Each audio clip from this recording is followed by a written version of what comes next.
Well, I'm back, folks. I'm sorry about that. For those of you who may have missed the opening part of the show, had a slight snafu. But as I said, I'm working with brand new equipment, something I'm trying out for the first time, and I apologize for those who were looking for me to start exactly at 9 o'clock or shortly thereafter. But working with some new gear here, new equipment, and making sure I check things out. And just in case you miss me and you want to find out what I was talking about, I'll go through this quickly again. For those of you who want to get in contact with me, please make sure that you reach out to me at www.yourstreet.tv. That's www.yourstreet.tv. And also you can reach me at my email address at michaelj@jcconnect.net. That is Mike.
And let's see what I got here.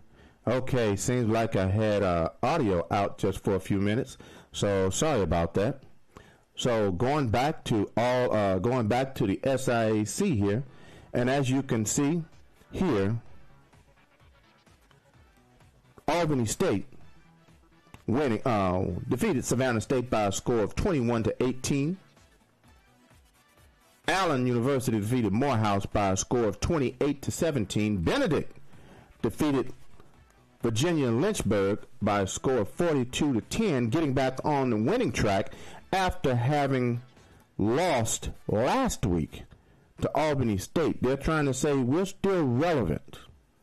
Central State ended up defeating Edward Waters. Central State is all of a sudden trying to put together a couple of games where they're saying that we're not as bad as everyone think we are. And Kentucky State just continue to roll, whereas Clark Atlanta is not having that good season that they had last season.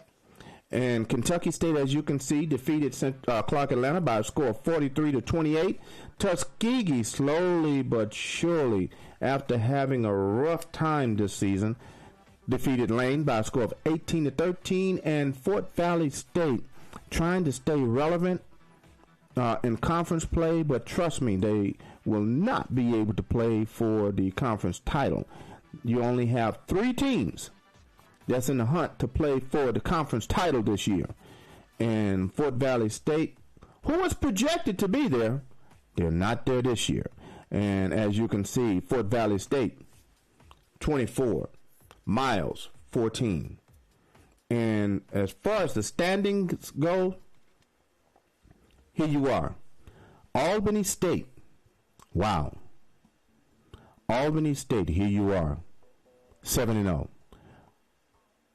As far as I'm concerned, we only have 1 week left to go for conference. And then after that, on the 15th, we will go into championship week. And Albany State sits on top, 7-0, 8-1 overall. Benedict, 6-1, tied with Kentucky State. Benedict defeated by Albany State. Kentucky State defeated by Albany State. And this upcoming week will determine which team will play Albany State for the championship. Now, the one thing I cannot say, I do not have any information from the SIAC. I talked to someone earlier today, and he didn't know what the tiebreaker situation was yet either. So, unfortunately, I don't have that information from them as far as the tiebreaker situation or what it will be for them and who will be the projected team to go up against Albany State. But right now, that game, unless Albany State just trips up and ends up losing, because I can tell you what, the next game that Albany State has to play is against Fort Valley State, and we'll look at the schedule for this upcoming week, and I can tell you right now, Fort Valley State is looking to upset someone. They are looking to be that team to say, hey, you know what? Our season didn't go as well as planned, and we're looking to get retribution. We're looking to take someone out. And that's most of the case with a lot of these teams.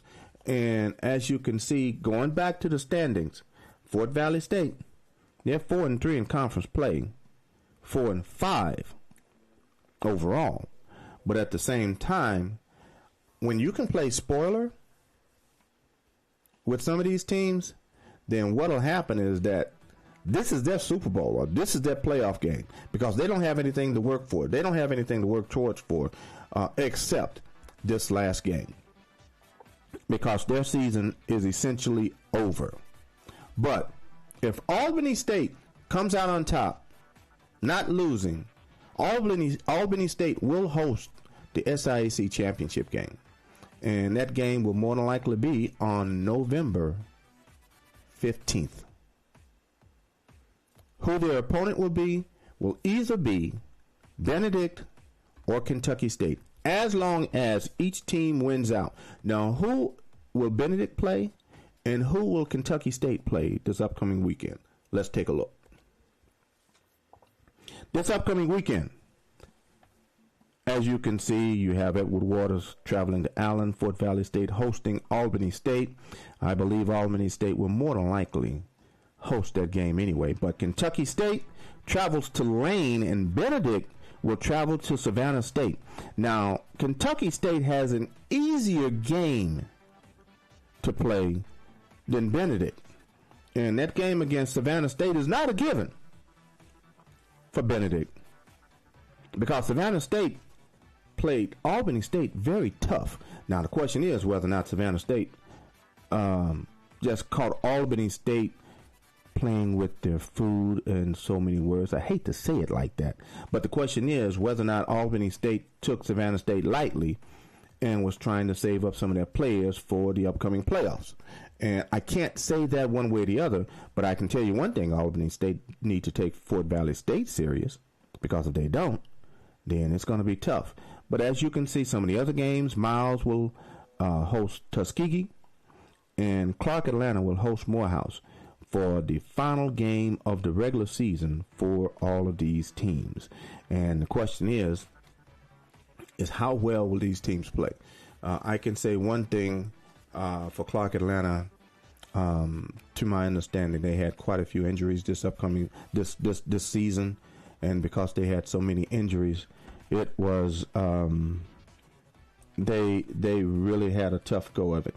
And unfortunately, it's hard to just imagine what kind of season that they've had so far, especially with a lot of injuries. Because when you've had lots of injuries with your personnel, it's really hard to put together a good team, and it's really hard to sustain a winning record. Because I can tell you, some of the best teams that are out there have had injuries, and because of those injuries, before everything got to clicking again, and I'll talk about one of those teams, is that before things got clicking again, injuries can really affect teams' play. So let's go ahead and talk about the MEAC and what's happening in this game. Now, with the MEAC, surprise, surprise, surprise. Now, that was a big game this past weekend between the two new coaches in the MEAC. That was Coach Deshaun Jackson and also Coach Michael Vick. Coach Jackson with Del State and Coach Vick with Norfolk State. And everyone was looking forward to this game, all because it was two guys who were teammates at one time with the Philadelphia Eagles. At the time, quarterback Michael Vick was quarterback throwing to Deshaun Jackson. And now they're on opposite sides of the field, coaching against each other. Go figure. Now, based upon what was happening in previous games with Del State and how Del State had been playing, look, this game on paper had blowout written all over it. And let's just be real. It really did. It had blowout written all over it. There was nothing in the tea leaves, nothing in the cards, nothing in the sky, nothing anywhere that said this game was going to be close. But guess what? Norfolk State, as far as everyone was concerned, this was Norfolk State's Super Bowl. This was their playoff game. This was the game to say, hey, if we can win this game, okay, we're okay. Because it was two high-profile coaches playing against each other. One team totally ascending, and the other team building. I'm going to leave it there. One team building, the other team ascending, and the other team having to build from this point forward. And needless to say, I happen to have the opportunity to watch this game as well. great game. But the first part of the game, you could tell that Norfolk State's defense, they were not looking to give up the ghost, not looking to allow Delaware State to have the running game that they have. They're in the top 3 in all of FCS with their run game. If they're not number 1, I believe they're number 2, and I think they may be number 1, followed by Jackson State being number 2 in all of FCS. I know in all of HBCU, Jackson State and Delaware State are the number 1 and 2 teams in all of HBCU, and they may be number 1 and number 2, Del State, then Jackson State, in all of FCS, because that's what I remember hearing. So with these two dynamic running games, Norfolk State, their defense, and to my knowledge, and I may be wrong, but you can check it out, is that Delaware State had a change in their defensive coordinators. What a difference a day makes. And with that, Norfolk State held Delaware State in check in this particular game. And because of that, they made this game very interesting. Now, I must admit, Delaware State still won the game. But Norfolk State, they put on a show. And from this point forward, they've only played 2 games in conference play. They still have the opportunity, being Delaware State, to win 3 more games. So Delaware State is not out of it. And Delaware State can play upset to someone. I'm sorry, Norfolk State can play upset to someone. But let's go ahead, because I'm getting really ahead of myself. So let's go ahead and take a look at the scores here. And here you are. Norfolk State losing to Del State by a score of 27-20. Other games, South Carolina State, 36. Morgan State, 30. Now, in this game, let me say this. South Carolina State had a 20-point lead over Morgan State.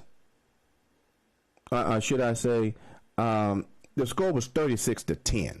Let's just say that. I apologize. My math was really bad that time. So all of you math teachers, please forgive me for what I just said. South Carolina State had a lead of 36-10. Morgan State rolled off 20 points, making the final score 36-30. Now, I just wanted to make that clear. So for all you math folks out there, please forgive me. I didn't get my numbers right, but I got the score correct and the difference in the score and what South Carolina State allowed Morgan State to do. So as you can see, Morgan State made this thing close in the end, almost getting the onside kick to continue to put up more points. But as you can see, South Carolina State continues to roll as Delaware State, winning by a score of 36-30. And, of course, the other game, North Carolina Central continues to show its dominance over Howard, winning by a score of 35-14. Now, with that, guess what? There are only 2 teams in the conference that's undefeated. Only 2 teams. One, okay, yeah, we can see it, we can expect it. But the other team, ooh. Let's take a look at who's on top. And as you can see, Delaware State's on top with a conference record of 2-0, tied with South Carolina State. Overall record 6-3, tied with who? South Carolina State. Overall records, this is South Carolina State and North Carolina Central. But as of now, guess what? Delaware State holds the tiebreaker over North Carolina Central. But the season is not over yet, because as you can see, North Carolina Central and Howard, North Carolina Central just defeated Howard and those two are at 1-1, whereas Morgan State and Norfolk State are 0-2 in conference play. But next week, might I say, folks, is another day, and we shall see what happens in conference play. Next week is another big week to see what happens and to see who will be the team this week. And again, last week, as you know, Delaware State played a late game. They played during earlier part of the week. And so guess what happens? They're doing it again. This game, too, will also be on ESPN. And this week, they travel to Baltimore, Maryland, to take on who? Morgan State. And that game will be played on Friday, 7 p.m., ESPN+. Delaware State is starting to be like some other schools in the SWAC and also in the MEAC that have garnered a lot of television time. And if they continue, oh yes, they will be the team, because it was at one time North Carolina Central. Now the MEAC has really gotten eyes on themselves to see who's going to be that team. Now, as we continue to take a look, we have other games that are going to be played that does have significance. Howard, they're trying to say we are still relevant. Do not count us out. They have to travel to South Carolina State, Orangeburg, South Carolina, to play South Carolina State. And that game is a 1 p.m. game. And we're going to see whether or not Howard can stay relevant, because if Howard ends up losing to South Carolina State, they will really be behind the 8 ball, having lost to North Carolina Central. And if they lose to South Carolina State, they will be 1-2.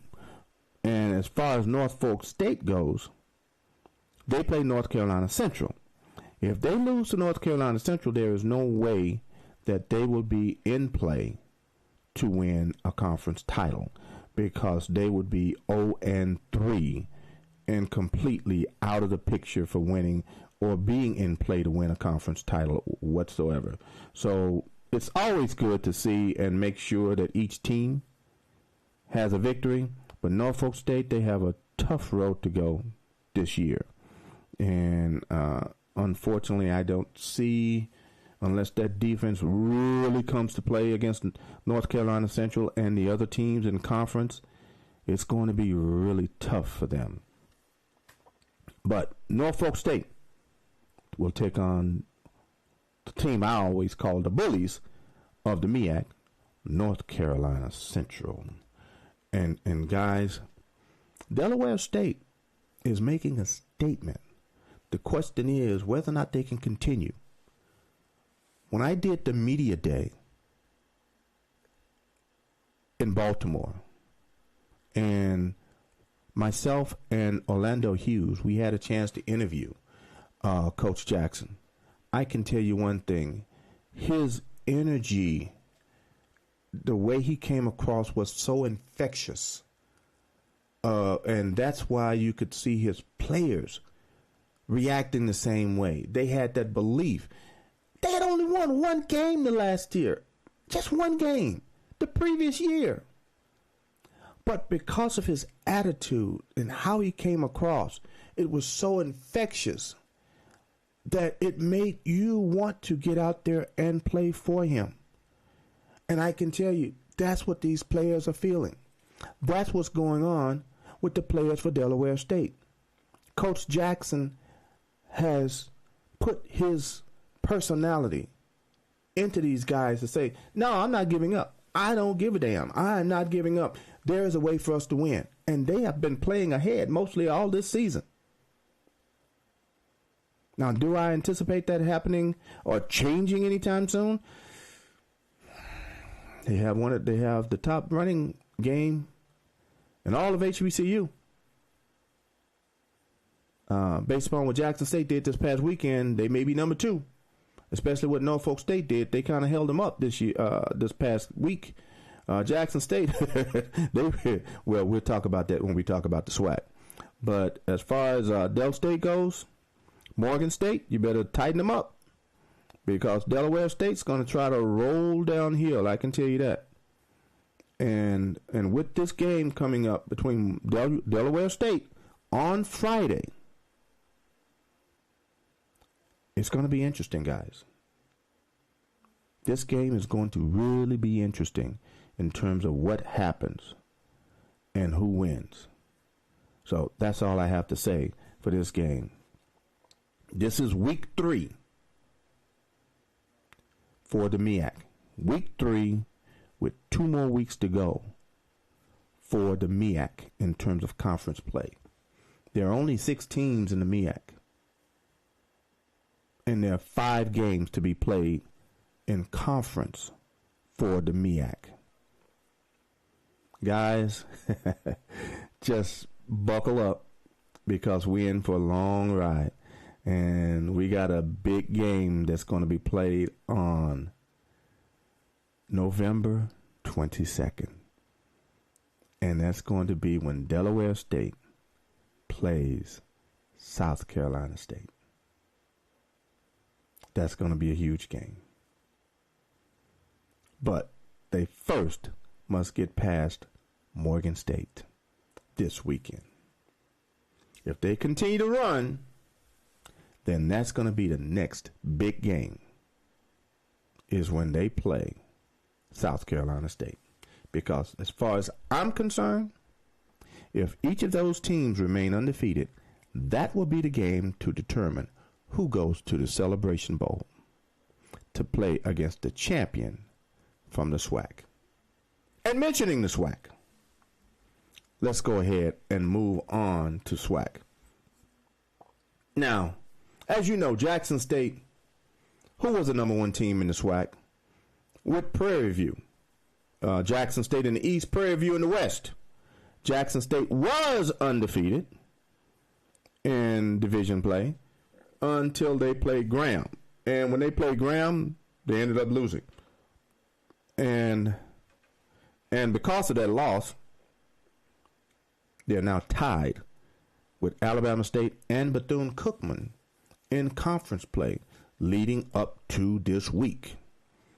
And Grambling, slowly but surely, moving up the leaderboard, or should I say the standings, because of their win, because that game was a conference game against Jackson State. And with that win, it helped them move a little bit closer to the top. But let's just continue to take a look at what we got. And in those scores, but as I said last week, the previous week, the 25th of October, that's what happened then. But on November 1st, you had some big games. Jackson State was to play Florida A&M. That had become a really huge game because of, at one point in time, that was always the battle for the East. Now it's between Jackson State and Alabama State because all of a sudden Florida A&M is not where they used to be in terms of playing for those big games and putting themselves in position where they were once the team. But now Alabama State and Jackson State, they're the ones that's playing for the right, essentially, to go to the Celebration Bowl. Whoever wins now between these two teams will go to the Celebration Bowl. Because the West really have not put up a lot of resistance. But now we have Prairie View all of a sudden coming out of, well, I guess a lot of teams will say coming out of nowhere. And with their coach for Prairie View, Coach Jackson, Coach Tremaine Jackson, all of a sudden they're trying to say we're relevant. Because leading up to this past weekend, Prairie View was undefeated.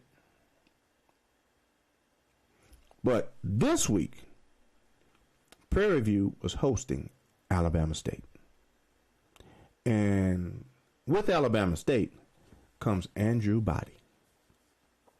And let me tell you, with Andrew Body comes his running ability as well as his ability to pass to all of his receivers. And this game was very entertaining all the way through. And ended up being very interesting in terms of the outcome of this game. But as far as the Jackson State game goes, it was kind of tough. It was really tough to watch this game, Jackson State and Florida A&M. There were times when Florida A&M showed some resistance, but for the most part, this was Jackson State's game all the way through. Every once in a while, the cameras showed the coach for Florida A&M and Coach Colsey. You could see him looking down at his sheet to try to figure out a play. And all he was doing for the few seconds that they had the camera on him, he looked like a man that was defeated. I mean, you almost, being a coach, when you get to that feeling where it just doesn't seem like anything you do is working, he just had the look of someone that was defeated.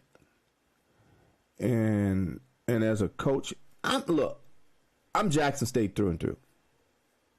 You have to be objective in my seat. But yes, I'm a Jackson State grad. But anytime you see someone that just looks defeated, I mean, just to see that, it was rough. And my son, I know how he feels because he's a graduate of Florida A&M. But just to see the look of defeat on the coach for Florida A&M, that was kind of rough, guys. I'm telling you. Coach Colsey, yeah, it was not good. But let's go ahead and let's take a look at the scores. And here we are. Grambling, still winning. Putting together a nice winning streak. And here you are. Grambling, 13. Alabama A&M, 10. Alabama A&M is looking backwards. And they're moving backwards. But Alabama State, that other team in Alabama, look at them continuing to roll. This game, though, was close. Prairie View being hosting this game against Alabama State. But Alabama State, they just continued. Prairie View made it close. But Alabama State, they just said, nope, we still got to make this game close. We still got to make this win. Just to keep it close, just in case Jackson State ends up losing. And as you can see, Prairie View losing to Alabama State by a score of 31-28. Alcorn, slowly but surely rising from the dust, defeating Texas Southern. And here Texas Southern ended up losing a game just out of touch of Prairie View, because that was Texas Southern's only loss was to Prairie View in the opening week of play. And here they are losing their second conference game to Alcorn by a score of 33-14. Pine Bluff continues to for the woes of Southern University. And as you can see, Pine Bluff ends up winning at home by a score of 40-21. Southern tried to make it interesting during the game by getting close, but they never was able to take a lead in the second half. And Pine Bluff ended up continuing to roll in this game, winning 40-21. Bethune, close victory. Coach Buckley, slowly but surely, trying to make the game interesting against Bethune, but Bethune ended up winning this game by a score of 42-34. And of course, Jackson State rolling up over 400 yards of total offense against Florida A&M, ended up winning by a score of 41-16. And guys, Florida A&M, the players, they're not giving up on their team. They're not giving up on the coach. That's one thing I can easily say. I couldn't say that for Southern. Before they got rid of Coach Graves, and I respected Coach Graves, still do. But it just seemed like at some point in time that the players of Southern University, they gave up on the coach. And you could tell by the way they were tackling. Now somebody may end up cussing me out, jumping me, and saying you're dead wrong. But guys, if you had ever watched the games that they played after they played Jackson State, some of the plays that the defensive players were playing, they just looked like they were half-heartedly making tackles. And they just were not playing Jaguar ball. Now granted, and you know how I feel about Southern,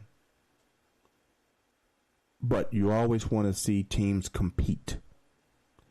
And it just appeared that the Jaguars were not competing when Coach Graves was coaching.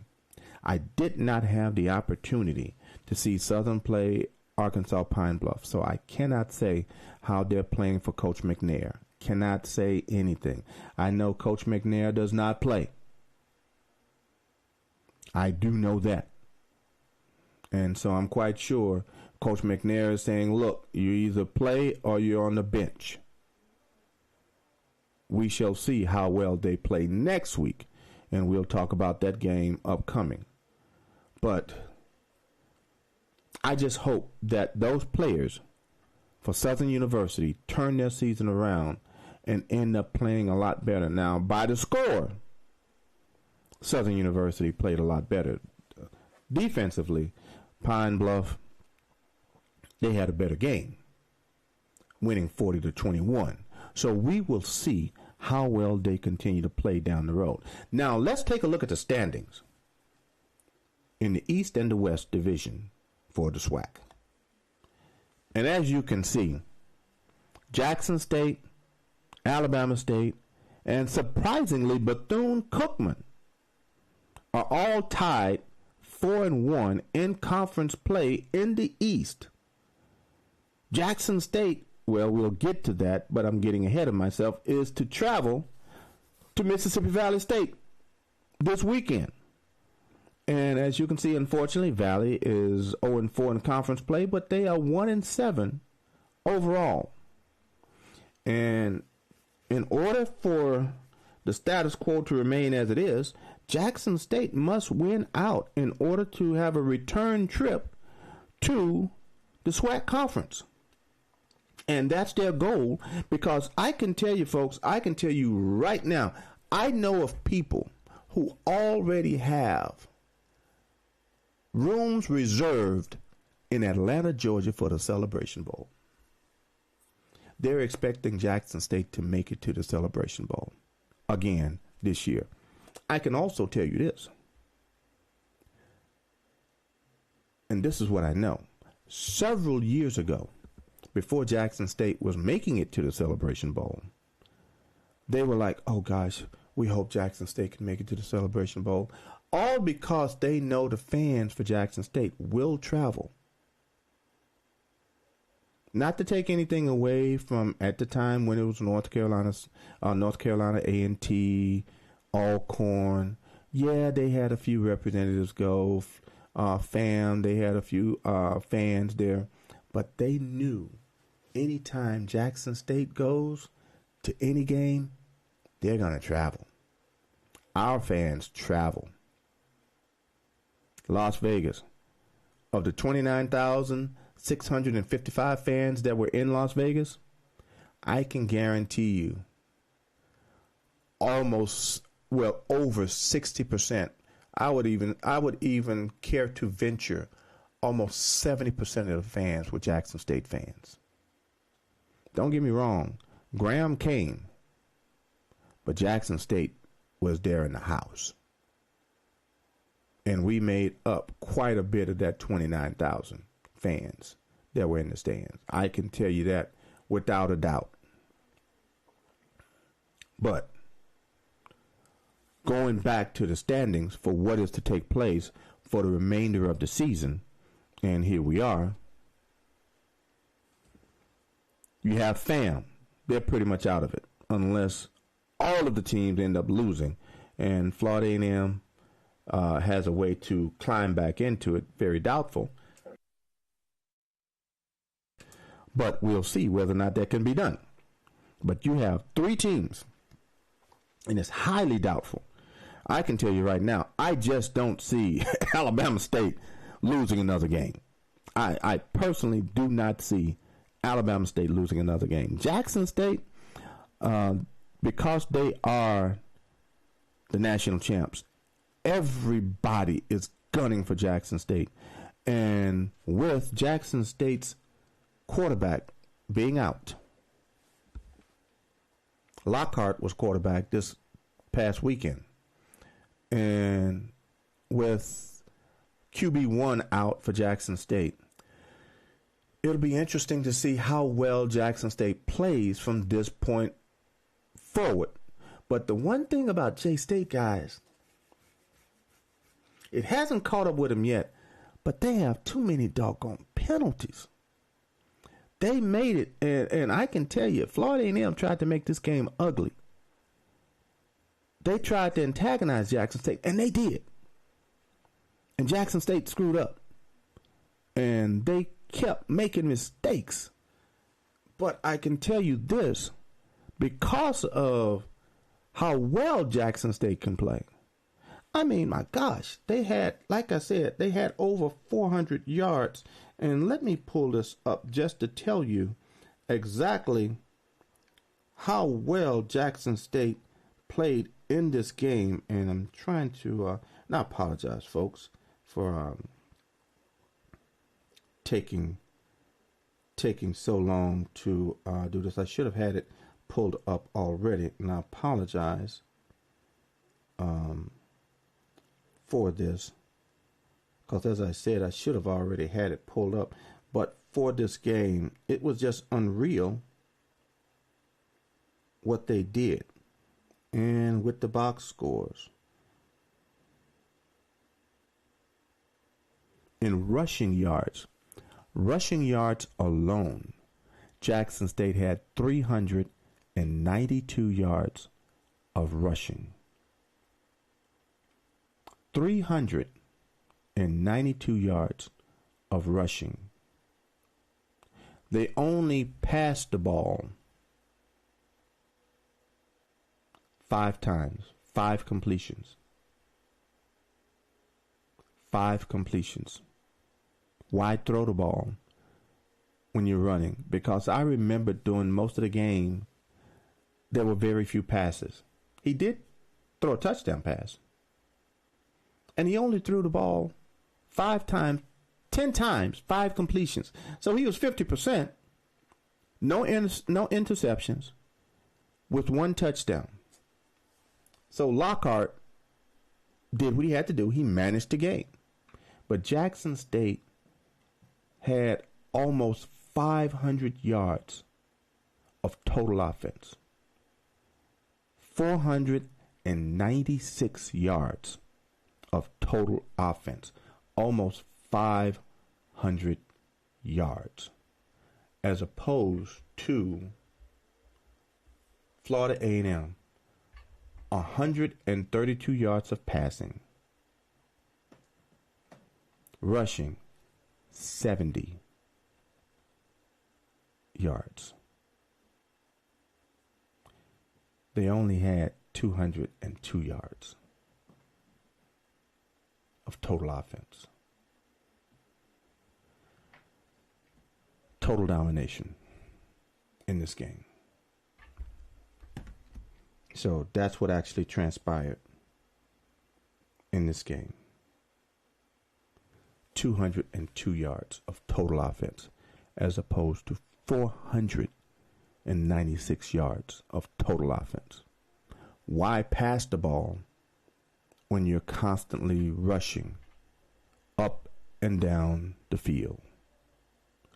And with Lockhart, the one thing I can easily say with him is that the score could have been a lot worse, because he missed several of those 5 passes.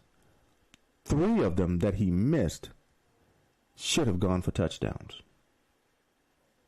that he missed. And why am I pointing this out for Jackson State? The reason why I'm pointing this out for Jackson State is just to let you know the dominance they had against Florida A&M. And all of this was in the first half. He settled down in the second half, and he was able to toss a touchdown. Guy was wide open again, and he scored a touchdown. But he missed 3 other passes that should have gone for touchdowns. But if you're having such success on the ground, why pass the ball? And this is essentially what happened. I've never seen Jackson State go for these few of passes. But why bother when you are having this kind of success on the ground? Now, the upcoming, and let me go to the West. So let me also take a look at the West and their standings.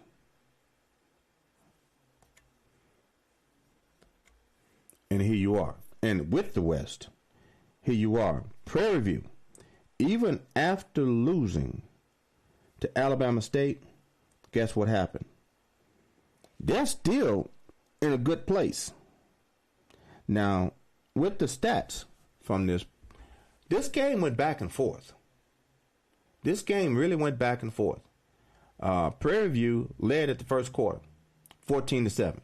Then all of a sudden, Alabama State scored 14 in the second, but Prairie View came back, tying the score at 21. So they both went in half with a score of 21-21. And then after that, Alabama State came out, scored 10 quick points in the third quarter, and leading, of course, by 10, 31-21. And Prairie View came back with a fourth quarter touchdown, making it 31-21. And here, Prairie View, as you can see, is still atop the West with a record of 4-1, followed by Grambling and Texas Southern, 3-2. But it'll be interesting to see whether or not Graham can overcome. But Prairie View has already beaten Grambling, so they're in the catbird seat. As far as I'm concerned, they are in the catbird seat for where they are to go, and if they hold on, they're in a great position to win out in the conference. But they still have to play UAPB, and that game is going to be at home for Prairie View. But as you can see, UAPB, they're 2-3. Alcorn is 2-3. Southern is out of it. The only thing they can do is play spoiler. And I can tell you one game that Southern University is looking to play spoiler in, and that is going to be the Bayou Classic when they play Grambling State University. If they can't do anything, they are going to play like they have lost their minds in that Bayou Classic. That much I can tell you. And the other games won't really matter for that weekend, because Southern against Grambling, no love lost whatsoever. And in that particular game, we shall see what Southern is made of. Now, upcoming games in the SWAC. And these are some games that will have meaning. And those games are as follows. You have Grambling hosting Bethune-Cookman. If Grambling holds on and continues to win, that means they continue to put themselves in a position that if Prairie View falters, of course, Prairie View would have to lose 2 games because Prairie View has already defeated Grambling. But Prairie View would have to lose 2 games, and Prairie View plays Alabama A&M. But if Grambling continues to win, they put themselves in position to not to be counted out to play in the SWAC championship game. And they play Bethune. So Bethune is still trying to play spoiler and put themselves in the SWAC championship game, because why? They've only lost 1 game so far. Jackson State will travel to Mississippi Valley State. Mississippi Valley State would love nothing better to do than beat their in-state rival, Jackson State. And they have always played Jackson State kind of close. But with Jackson State in this vaunted running game, it's going to be tough for Valley. But we shall see. Grambling was able to hold him in check for the most part. But we'll see what Mississippi Valley State can do. Texas Southern will have to travel to Alabama State. Sorry, guys. Like I said, I don't see anyone defeating Alabama State. Prairie View played them hard. I'm sorry. Just don't see it. Prairie View, however, travels to Alabama A&M. Alabama A&M, coming off of a tough loss to Grambling, they're looking to rebound. So Prairie View, you better have your bootstraps tied up real tight, because A&M, they're going to look to hold home field advantage. And if Prairie View don't watch it, this is a conference game, guess what's going to happen? You could lose. Which means if Grambling wins against Bethune, now you guys are tied, and now you guys are in a dogfight, which means you cannot afford to lose another game. FAM will travel to Arkansas Pine Bluff. That game almost is a toss-up, but I'm almost leaning to Pine Bluff in this game. And then Alcorn will travel to Southern University. Alcorn has had Southern's number in Larman, Mississippi. But with this game, both teams not playing so well, and now, guess what? The original Air McNair is now coaching, interim head coach of Southern University, going back into Larman, Mississippi as head coach of another team in the SWAC, looking across the field. What's going to happen in this game? That's going to be a really big game to watch. And guess what? I'm going to try to figure out a way to watch this game, because that's going to be interesting. Southern University with the head coach, former coach of the Alcorn Braves, going back to Larman, Mississippi to face his old team of Alcorn State. That's going to be a good game. But folks, I've gone a little over, all because of some slight technical difficulties here. But I think we worked through everything tonight. And with all of the new gear, with the new equipment, I actually like the setup. But having to get used to everything, trying to make sure everything is working and okay, not coming on air, not having audio in some phases and some points, but kind of like the new setup. I may make it work again. I may not use it again, but I actually like it. But guys, regardless of what happens and regardless of my setup, make sure you support an HBCU that's out there. Because guess what? If you don't support the HBCU that you graduated from, or you don't support your favorite HBCU that you're constantly cheering for, then why should others support that HBCU, or any HBCU for that matter? So make sure you go out and buy season tickets. I buy season tickets all the time for Jackson State.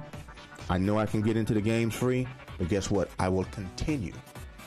I will always continue to buy season tickets for Jackson State, because I want to make sure I continue to support the athletic department.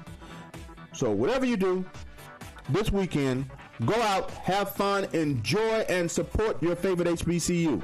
And whatever you do, may God bless you, and do your very best. And with all of that being said, may God bless you, may God keep you, and I'm still trying to figure out all of the buttons to push here.